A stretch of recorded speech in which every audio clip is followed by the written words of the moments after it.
Halo semuanya, saya Koko Kurniawan. Sekarang kita akan bahas tentang timeout di tes.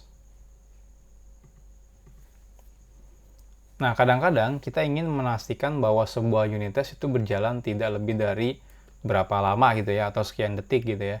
Nah, misalnya ketika kasus kita ingin memastikan kode program kita punya performa yang bagus dan cepat. Nah, untungnya JUnit itu memiliki fitur yang namanya timeout, yaitu memastikan bahwa unit test berjalan tidak lebih dari waktu yang ditentukan. Jika melebihi waktu yang ditentukan, itu secara otomatis unit testnya akan gagal.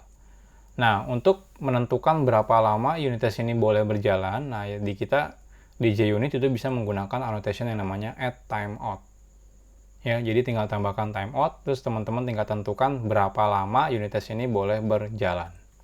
Nah, by default, kalau teman-teman bikin unit test ya, bikin di unit test di JUnit itu nggak ada timeoutnya. Jadi kalau unit testnya runningnya 2 jam contohnya ya tetap bakal ditungguin gitu ya.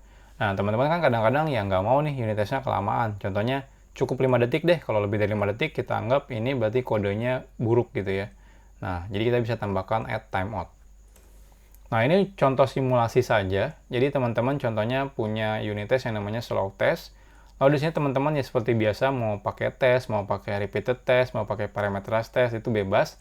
Lalu kalau teman-teman pengen memastikan bahwa unit testnya berjalan tidak lebih dari 5 detik contohnya ya. Nah, teman-teman tinggal tambahkan timeout. Lalu value-nya di sini berapa? Misalnya 5 unitnya. Time unitnya terserah, misalnya second. Kalau second berarti 5 second. Kalau minutes berarti 5 menit. Seperti itu. Lalu untuk contoh simulasi kita cobain nge-sleep ya. Thread.sleep itu jadi menghentikan program selama 10.000 milisecond, artinya 10 detik. Oke, kita coba. Jadi kita bikin sebuah unit test yang namanya slow test.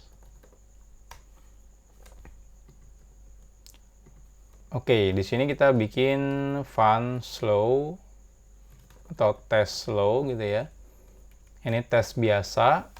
Nah, by default kalau misalnya teman-teman thread.sleep misalnya 10.000 artinya ini millisecond ya, artinya 10 detik.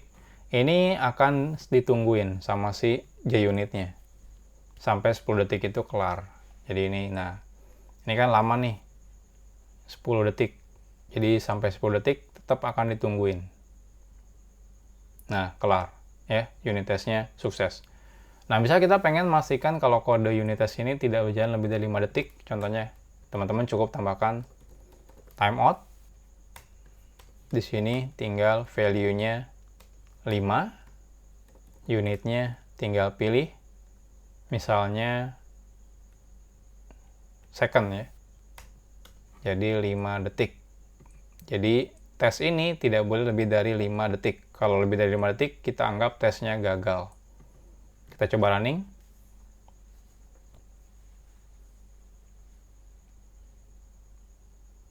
Nah, ini gagal. Jadi kena timeout setelah 5 detik.